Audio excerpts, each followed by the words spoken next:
Bienvenue à ce nouvel épisode de Gros Vent de Résilience et mon invité du jour est un invité qui aime l'aventure. Pendant un an, armé d'un sac à dos, il parcourt l'Europe et l'Asie en quête de culture et de nature.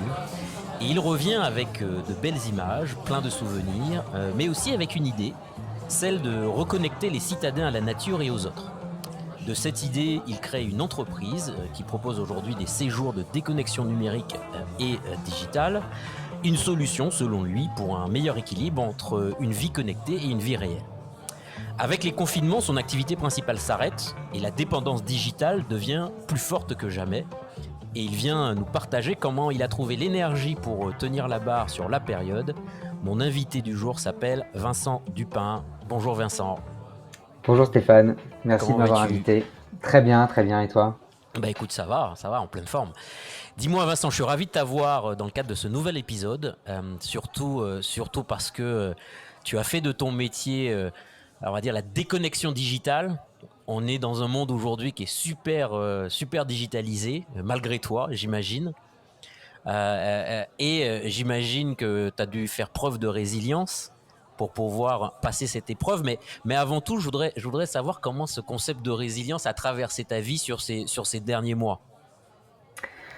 Bah écoute, effectivement, toute l'équipe, on a dû faire preuve de résilience pour affronter cette crise qui nous a frappé de plein fouet, parce que comme tu le disais Mm. juste à l'instant, eh bien, notre activité à la base, c'était d'organiser des séminaires de déconnexion numérique. Donc, on emmenait Ouais, nos clients se déconnecter à la campagne, à la nature, à la plage pendant plusieurs jours, ouais. sans internet, sans téléphone, pour leur proposer de la cohésion d'équipe. On faisait aussi de la formation Mm. totalement en présentiel, donc totalement déconnecté. Hein. Moi, j'ai le souvenir d'à chaque fois qu'on rentrait dans une salle de formation de récupérer tous les téléphones portables, Ouais, les ordinateurs, de les ranger et de faire une formation totalement déconnectée d'Internet.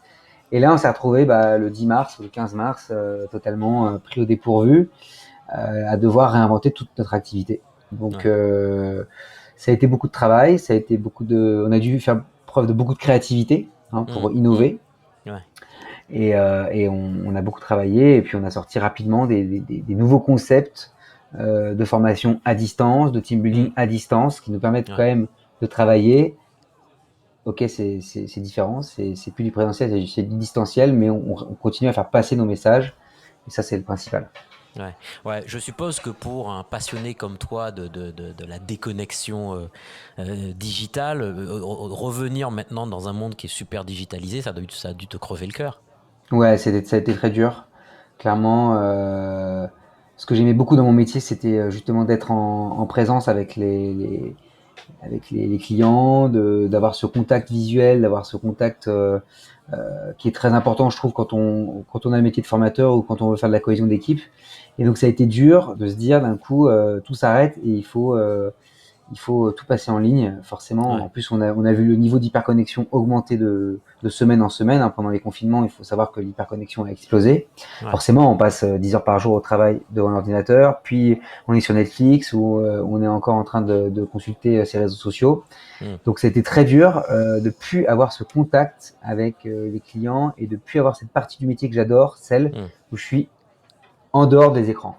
Ouais, j'imagine. Ouais, mais j'imagine aussi que pour le patron aussi que tu es, quand mi-mars on rentre dans cette phase de confinement total, que la pression elle est super forte, que tu te dis oulala, je m'attendais pas du tout à ce truc-là. Comment t'as fait pour évacuer le stress et reprendre le contrôle déjà à ton niveau et puis au niveau de tes équipes? Alors, pour évacuer les stress, moi j'ai eu on va dire deux méthodes qui m'ont pas mal aidé. J'ai fait plus de sport qu'avant. Ouais. J'avais besoin du coup de faire plus d'activité physique Mm, et que ça soit pendant le premier confinement et puis même après, pendant l'été, même mm, maintenant, je fais plus de sport qu'avant. Ça me permet de décompresser et de faire tomber un peu la pression. mm. Je me suis mis aussi à faire de la méditation, alors pas tous les jours, mais au moins 2 ou 3 fois par semaine. Ça pareil, Ouais. ça m'a permis de faire baisser la pression et le stress. Mm, Donc ça, c'était bien d'un point de vue corporel, hein, c'est-à-dire mm, que j'ai commencé à vraiment être plus calme, moins stressé, et du coup, je dormais mieux. Enfin voilà, à ce niveau-là, mm, c'était super. mm. Et par contre, niveau boulot, eh ben, on a beaucoup anticipé. C'est-à-dire que Ouais. la première vague, moi, dès le 2 mars, on était en réunion de crise parce qu'on sentait déjà que Ouais. ça allait pas bien et qu'il fallait chercher des innovations. Donc, dès le début du confinement, on a lancé, par exemple, un atelier en ligne sur comment être efficace en télétravail, qui a Hmm. cartonné. Donc, on avait Hmm. beaucoup innové. Hmm. Pareil pour mes équipes, j'aurais demandé d'être très créatifs, de beaucoup innover, d'essayer de chercher de nouveaux concepts. Ouais. Et là, encore un autre exemple d'innovation qui a beaucoup marché. On a passé nos team building qu'on faisait en présentiel, on les a passés à distance pour les fêtes de fin d'année et ça marche Hmm. très très bien puisque Super. nos clients veulent faire des événements, veulent créer du lien dans les équipes et donc là on a des choses à leur proposer. Ouais, c'est clair. C'est clair, mais tu disais que du coup tu t'es mis à faire du sport, tu t'es mis à faire de la méditation. C'est quelque chose que tu faisais avant la crise ou c'est quelque chose que tu as découvert avec la crise? Alors le sport j'en faisais déjà avant, Ouais. mais là j'en fais plus du coup. Avant j'en faisais peut-être une fois par semaine, maintenant j'essaie d'en faire 2 ou 3 fois par semaine. Hmm. Et la méditation, j'en avais jamais fait en tout cas régulièrement. C'est-à-dire que Hmm. j'avais déjà fait des séances d'initiation, même dans le cadre de nos formations, parfois on faisait intervenir des coachs en méditation. Donc je connaissais la discipline, mais d'en faire 2, 3 fois par semaine, ça c'est vraiment nouveau pour le coup. Hmm. Et ça m'a Hmm. beaucoup aidé à me calmer, à me recentrer, à être plus concentré Ouais. sur la stratégie d'entreprise. Ouais. Ouais. Mais quels sont les bénéfices concrets que tu vois finalement de cette nouvelle pratique pour tes décisions d'entrepreneur? Bah, je dors mieux déjà, Hmm. puisque bah, forcément j'ai eu quelques nuits un peu agitées hein, avec tout ça. Je suis plus calme, je suis plus concentré. Hmm. Ça a vraiment un effet intéressant et surtout ça m'apaise quoi. Et ça c'est important parce que je pense que quand on est dirigeant d'une entreprise, en plus dans un secteur sinistré comme le tourisme, Hmm. c'est pas facile tous les jours. Donc de contrebalancer dans sa vie personnelle par des activités qui te calment, je pense que c'est une des clés. Ouais, ok, ok. Et j'imagine aussi que, enfin, que tout ça, toutes ces réinventions, parce que tu as dû réinventer des nouvelles choses, tu parles d'innovation, etc. Ça a dû à la fois toi, mais aussi tes équipes, demander une nouvelle énergie. Et comment tu as fait à la fois pour récupérer ton énergie, pour continuer à mettre en place tes projets et pour faire en sorte que l'équipe aussi récupère son énergie? Alors effectivement, c'est un bon point. Ça a été dur de mobiliser tout le monde dans cette période de crise. Nous, on est une petite équipe, on est 5, Hmm. donc ça va. J'ai pu encore plus communiquer avec chacun de mes collaborateurs. Après, je pense que nous, on est une petite structure, donc on a toujours eu cette partie créative assez importante Hmm. dans l'entreprise, que ce soit en termes de communication, en termes de stratégie. Hmm. Là, il a fallu aller encore plus chercher de l'énergie pour créer de nouveaux produits, pour, pour écouter les clients, parce que bah, mine de rien, c'est en écoutant nos clients qu'on a pu créer des solutions qui leur plaisaient, Hmm. qui leur convient aujourd'hui. Donc il a fallu faire plus de travail d'écoute, plus de travail de créativité. On a fait des Hmm. brainstorming, on a vraiment essayé de travailler en équipe, on a beaucoup communiqué en équipe. Hmm. Et oui, il a fallu se remobiliser, faire face. C'était une belle aventure. Et au final, avec du recul, je pense que cette période qui a été quand même très problématique en termes de beaucoup de choses, mais en termes Hmm. de business notamment, nous aurait permis de beaucoup innover et donc peut-être de lancer de nouveaux métiers auxquels on n'aurait pas Ouais. pensé s'il n'y avait pas eu cette crise. Ouais. Ouais, qu'est-ce que d'ailleurs, tiens, sur ce point, qu'est-ce que tu as découvert que tu n'imaginais pas avec cette crise d'un point de vue managérial, d'efficacité avec ton équipe? Est-ce qu'il y a eu des révélations que tu ne pensais pas avant cette période compliquée? Alors moi j'étais très sceptique sur le distanciel à l'époque. Je pensais que les formations en distanciel c'était pas forcément l'idéal. Alors Hmm. Hmm. je pense toujours que le présentiel est bien mieux, mais Ouais. pour le coup je suis assez surpris de voir comment on peut bien travailler à distance. Hmm. On peut bien former nos clients à distance et ça c'est une très bonne nouvelle. Hmm. Pareil pour la cohésion d'équipe. Moi, j'ai été très sceptique par rapport à tout ce qui était digital. Et au final, bah, une fois qu'on est face au mur et qu'on n'a pas le choix, bah, je suis assez surpris aussi des Hmm. résultats qui sont très positifs. Ouais, Quand ouais. on propose des team building à nos clients à distance, bah, ça marche bien, donc c'est Hmm. super. Donc ça, c'était déjà une première chose de me dire, en fait, même à distance, on peut faire des choses très intéressantes. Ouais. L'autre chose que j'ai appris, c'est qu'on est capable dans notre équipe, même une petite équipe, de sortir des projets très rapidement juste en écoutant nos clients, on a pu sortir des projets en parfois une semaine, et Hmm. donc ça nous a permis de travailler encore plus vite qu'avant. Donc ça, c'est Ouais, intéressant aussi. ouais. Donc le fait Et d'être puis, finalement plus ouvert, plus à l'écoute, plus connecté aussi avec vos clients, ça permet aussi de libérer la créativité, quoi. c'est ça, c'est ça. Et puis, bah, nous, on était déjà habitués, en termes d'équipe, on était déjà habitués à travailler beaucoup en remote, donc ça n'a pas changé grand-chose. Par Hmm. contre, ce qui était assez compliqué, je trouve, en tant que dirigeant, ça a été de garder les collaborateurs mobilisés, engagés, Hmm. parce que bah, voilà, il a fallu faire face ensemble à cette crise, et ça, c'était un Ouais, point qui n'était pas ouais. simple, je trouve, en tant que manager. Ouais, j'imagine. J'imagine, mais quand tu as, parce que tu as eu deux challenges, tu as effectivement le challenge de développer et de maintenir à flot ton entreprise, tout en maintenant l'énergie de ton équipe. Donc il y a ces deux volets-là. Et donc j'imagine que tout ça, ça a dû te demander d'être fortement concentré et pour pouvoir sortir la tête de l'eau et pouvoir bien la sortir. Comment tu as arrivé à rester concentré et ne pas te laisser distraire dans la période? Alors, en plus du coup du sport et de la méditation, j'ai beaucoup appliqué ce qu'on enseigne à nos clients, c'est-à-dire faire une tâche puis une autre, arrêter de faire du multitâche, être Hmm. vraiment très concentré sur une tâche, la finir, puis passer à une autre tâche. Ouais. J'ai essayé d'éviter toutes les distractions numériques, donc mon téléphone n'est jamais à portée de main, ma Ouais. boîte mail est très souvent fermée tout au long de la journée. Donc Hmm. ça, on a appliqué, on le faisait déjà bien sûr, mais on a appliqué encore plus nos propres conseils, enfin ceux qu'on donne à nos clients. Ouais. Ça, c'est la première chose.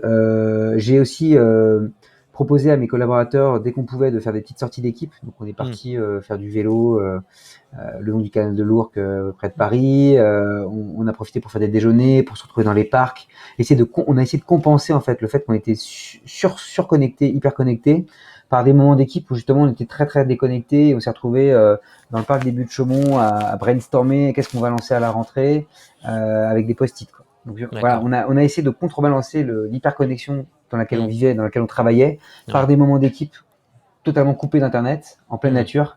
Hmm. Ça a fait du bien, je pense aussi. Ça permet de Ouais. ressouder aussi l'équipe. D'accord. Ok. Et aujourd'hui, aujourd'hui, finalement, ton niveau d'optimisme à date, comment tu l'évalues? Il est très bon. Je t'avoue que l'annonce d'arrivée de plusieurs vaccins donne beaucoup d'espoir pour notre métier, puisque Hmm. ça va peut-être nous permettre de reprendre le présentiel dans les prochains mois. Même Ouais. si on n'a pas encore de timing précis, on sait Hmm. que Hmm. l'avenir va dans le bon sens. Hmm. Donc ça, c'est très bon. Et en plus de ça, mine de rien, on a presque, enfin, je pense qu'on va réussir à quasiment faire le même résultat que l'année dernière. Ouais. Donc, grâce à l'innovation, grâce à nos nouveaux services, Hmm. on a pu fortement eh bien, compenser les pertes du premier semestre pour bien réussir au deuxième semestre. Et au final, Into the Tribe va passer le cap de l'année 2020. Hmm. Ça, c'est très Hmm. positif pour moi Hmm. comme pour mes collaborateurs. Hmm. Et je pense qu'il va y avoir une envie de la part des clients de se retrouver, de, Ouais. de recréer de la cohésion, de recréer des liens entre les collaborateurs. Et à ce moment-là, on sera présent. Et là, il va falloir bien, Ouais. bien bosser à ce moment-là pour Ouais. bien suivre cette, cette reprise du secteur. Ouais. Donc finalement, voilà, tu sors correctement de cette tempête, même si elle était compliquée. Et ceux qui nous écoutent doivent se dire, bah, il s'en sort bien plutôt Vincent. Ouais, De cette histoire. Mais je me dis, pendant la tempête, comment tu as fait pour garder un moral super positif et ne pas flancher, quoi?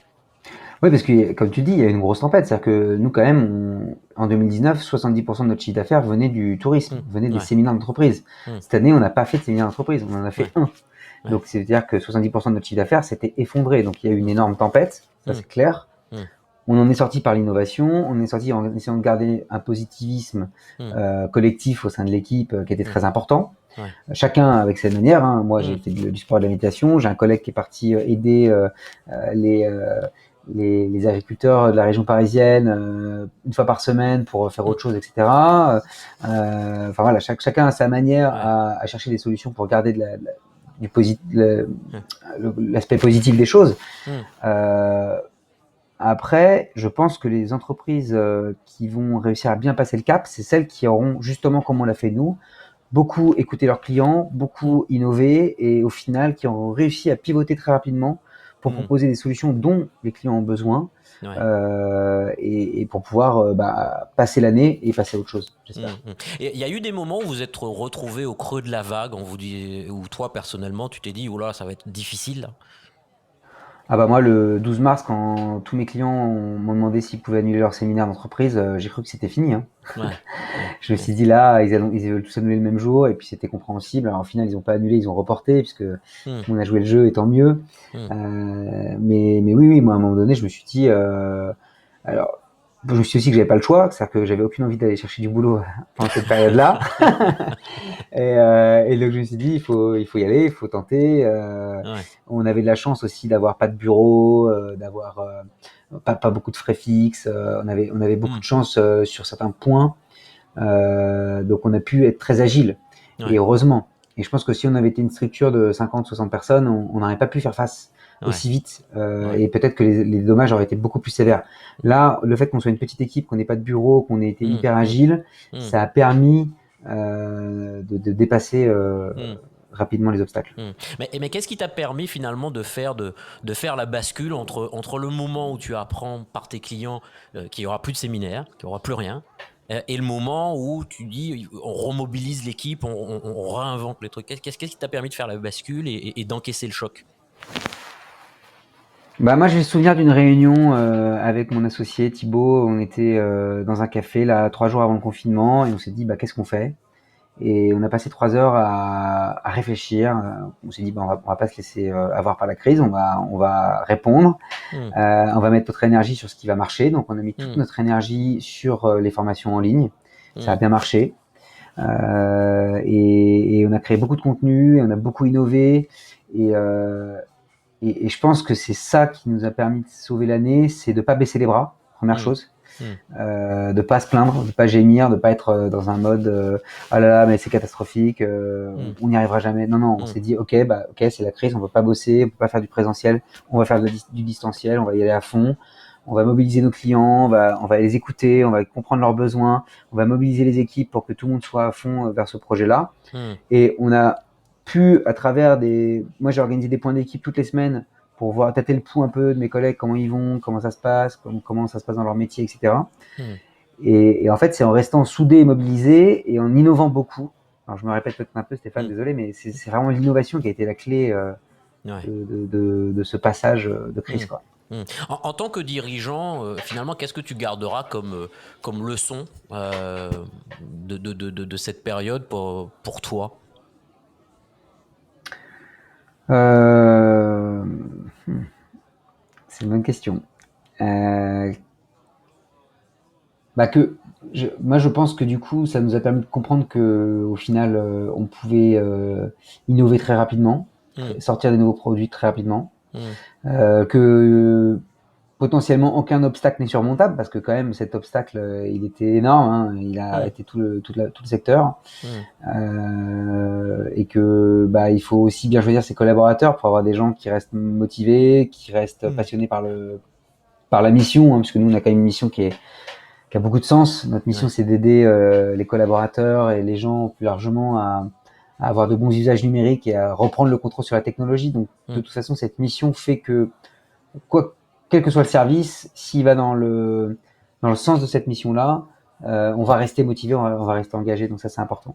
Ouais, ouais, ouais. C'est ça d'ailleurs qui te permet de- voilà, de savoir si tu vas dans ce qui est pour toi la bonne direction. Oui, c'est effectivement, c'est le fait, est-ce que le service que je sors ou le service que je vais vendre à un client, est-ce qu'il va toujours dans la bonne direction, qui est de se dire, je vais aider les collaborateurs à reprendre le contrôle sur la technologie, à avoir de meilleurs usages numériques, à être mieux dans leur travail, moins stressés, Mm. à améliorer leur bien-être en fait. Et ça, si je peux aider quelques collaborateurs à se sentir mieux dans leur travail, peut-être même permettre à certains de ne pas aller jusqu'à des cas de burn-out, bah, moi, Mm. ma mission, elle est remplie et c'est ça qui me fait que je me lève tous les matins avec le sourire. Ouais, ouais, ouais, je comprends. Ouais, mais aujourd'hui, quand même, on arrive dans un monde qui est effectivement, je le disais en introduction, encore plus connecté que jamais. Mhm. Toi qui travailles dans la digital detox, après cette période, finalement, est-ce que tu te dis pas, ma mission, il va falloir que je la réaffine parce que finalement, le digital nous a quand même sauvés. Alors nous, on n'est pas du tout anti-technologie. C'est-à-dire Ouais. que la technologie a permis plein de choses merveilleuses, Ouais. que ce soit avant le confinement ou même en 2020. Hmm. Effectivement, là, elle a permis à tous les business, enfin beaucoup de business, de continuer Hmm. à marcher. Donc c'est super. Nous, ce qu'on prône, c'est un usage raisonné. C'est-à-dire que on veut éviter que la population se retrouve à passer 15 heures par jour devant les écrans. Hmm. Alors 15 heures, j'exagère, mais même 10 heures par jour, puisque on pense que l'homme n'a pas comme vocation de passer sa journée devant des écrans. Ouais. Et d'ailleurs, c'est quelque chose de très nouveau, parce qu'il y a encore 20 ans, les gens passaient pas leur temps devant les écrans. Ils passaient peut-être 2 heures devant la télévision, et puis il y a Hmm. 100 ans, ils passaient même pas du tout Hmm. le temps, parce que les écrans n'existaient pas. Donc nous, notre but, c'est que on maintienne un équilibre. Évidemment, le digital a permis de faire perdurer les activités de beaucoup d'entreprises, et c'est tant mieux. Le digital a permis de garder le lien Hmm. entre les membres d'une même famille, des amis, et c'est tant mieux, et c'est super. Et ça, il y a de bon à prendre dans le digital.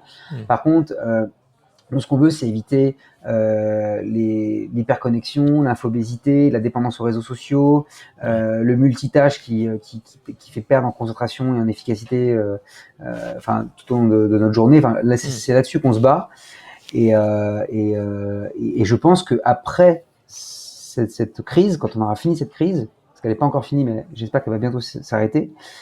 J'espère que on va garder le bon du digital, donc ce qu'on a utilisé de bien, c'est-à-dire qu'au lieu de se déplacer et prendre l'avion pour aller faire un rendez-vous qu'on pourrait faire comme aujourd'hui, Ouais.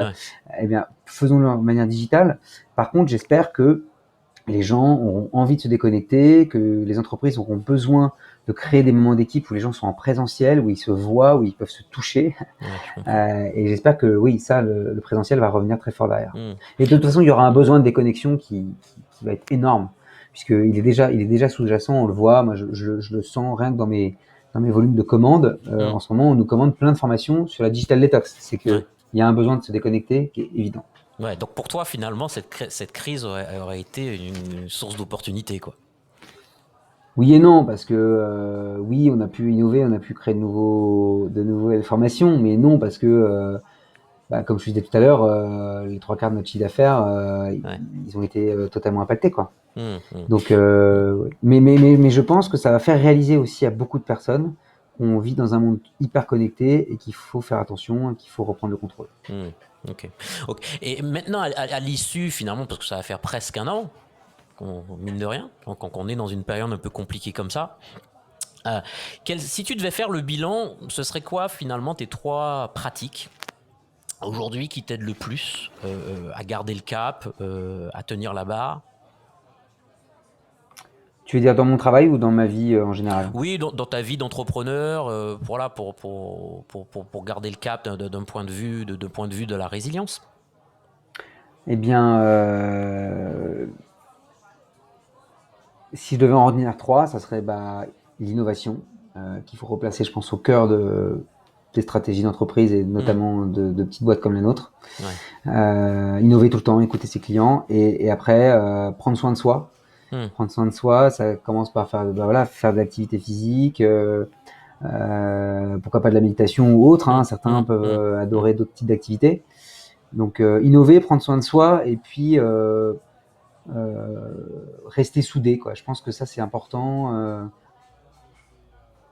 Beaucoup communiquer avec ses collaborateurs, rester totalement groupé, soudé. Voilà. Si tu devais retenir deux, trois comportements, et je te pose la question aussi pour ceux qui nous écoutent, tu dis il faut innover, ce serait quoi ta pratique principale pour permettre qu'il y ait plus d'innovation? Et pourquoi pas créer une fois par mois une séance de brainstorming totalement déconnectée pendant 3 heures. On brainstorm, on réfléchit, toutes les idées sont bonnes, même les idées qui paraissent folles ou farfelues. Et puis derrière, on appelle les clients, on teste, est-ce que ça peut leur plaire, oui, non, etc. Il faut tester son marché. Mais c'est peut-être cette pratique intéressante de se dire chaque mois, on a une période d'innovation et on anticipe. L'anticipation, elle a été fondamentale. Aujourd'hui, notre succès du mois de novembre, il est dû à l'anticipation du mois de septembre. Ouais, je comprends. Moi, quand le 1er septembre, j'ai compris qu'il n'y aurait pas de reprise de l'événementiel, et pourtant les clients étaient très motivés, ils me demandaient des événements, etc. J'envoyais des devis à droite à gauche, et quand j'ai compris qu'en fait il y aurait pas eu de reprise, tout de suite on a pivoté, tout de suite on s'est dit ok, on laisse tomber le présentiel, on va à fond dans le distanciel, on fait du team Ouais. building online et ça va cartonner. Hmm. Et maintenant ça cartonne. Donc il y Ouais. a l'innovation, la recherche d'innovation, la recherche d'idées de création de nouveaux services. Et derrière, il y a l'anticipation, anticiper au maximum le mois prochain. Ouais, je comprends. Ok, donc ouais, donc il y a là une pratique effectivement super concrète. Toi, pour prendre soin de toi, c'est quoi ta pratique que tu gardes et tu changeras jamais celle-là, elle sera toujours immuable dans ton mode de fonctionnement? Bah, le sport, franchement, c'est hyper efficace, quoi. En 2 heures de vélo, on enlève le stress. Là, j'ai eu la chance de faire beaucoup de kitesurf cet été. Pareil, à chaque fois que je suis sur l'eau, Hmm. je déconnecte totalement. Ça, c'est important. Le sport qui fait déconnecter aussi arrêter de penser toute la journée à oui, Hmm. comment je vais réussir, comment on va passer l'année, etc. Non, la déconnexion par le sport, je pense qu'elle est Ouais. hyper Et intéressante. sur ça, tu t'es mis une discipline particulière? Ou c'est quand ça te passe par la tête, tu dis il faut que j'aille faire du sport? Comment tu sécurises le fait que tu as ces moments pour faire ton sport? Et bah, je me fixe un objectif de le faire 3 fois par semaine et je le tiens. Hmm. Donc voilà, je prends le temps, même s'il pleut, bah tant pis, je mets le kawaii Et t'y vas, quoi. et j'y vais. Ouais. Et puis ton dernier point, tu disais rester soudé. C'est quoi ta pratique pour t'assurer que finalement que tu arrives à rester soudé, toi, ton équipe et les gens qui t'entourent?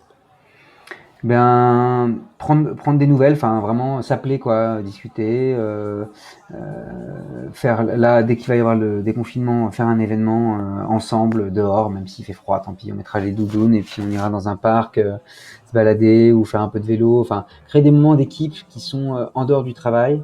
Je pense que c'est hyper important. Et puis s'appeler, prendre des nouvelles, voilà, maintenir le lien. C'est pas facile de maintenir le lien, surtout quand on est tous à distance, Hmm. qu'on a tous beaucoup de travail. Et pourtant, c'est ces petits moments, parfois c'est 15 minutes d'appel, parfois c'est 3 heures, une fois par mois, où on va se retrouver ensemble. Et ça, c'est important, je pense, pour Ouais. garder une équipe soudée. Ok. Bon, bah, écoute, Vincent, merci pour tes bons conseils.